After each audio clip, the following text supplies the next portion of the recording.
Hello, my name is Joshua Roby, and I'm doing a mini podcast on all the chapters and sections I read in my CYO on All We Can Save. And many of the sections I read so far, or this most recently, grabbed my attention because they taught me things that I have never learned before, and that's what I really enjoyed about this so far. So after reading, a chapter that really got my attention, or a section of a chapter, was the first people power and an active and vocal base of public support in the persist chapter.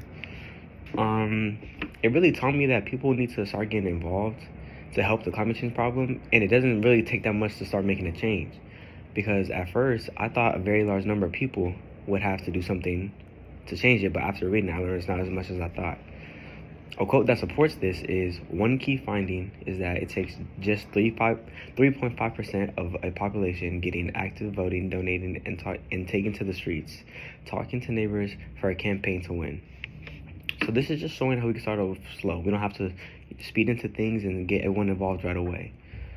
And I truly think that it wouldn't even be possible for that to happen anyways. So that's why I feel like it's the only way for it to happen. Therefore, our first step really has to be just by achieving that 3.5% goal of the population to start acting on this. This could be in the form of voting, donating, and many other things.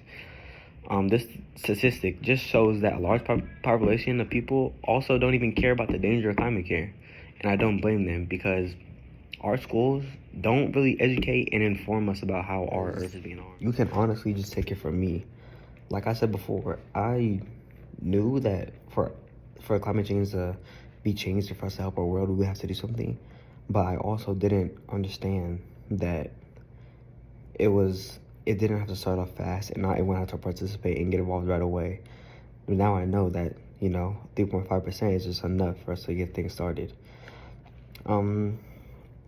Something I also really liked was the section was Dear Fossil Fuel Executives by Cameron Russell. And in this section, it's Russell writing a letter to the executives of the companies that are essential to ruining our planet, which is also saying that they don't care about the earth, and that all they care about is money. And that's really true, because most of the times these days, especially in the world run by social media and products and factories and things like that, people are money hungry, money greedy, and they don't care what they do and how they harm people and the earth. And a quote that really touched me at the end of the section was, "We are alive at this moment. What we do now will help us decide the fate of our species and most living things on earth." And the author is saying here that we can help save our planet and our future generations by making a change now. And I would say this really touched me, because right now the earth obviously is getting harmed, but it's not harmed to the point where we're being affected by it. Like we still have trees and oxygen, but I feel like at the end of the day, if we don't start doing things now, that might not be that way for our future generations.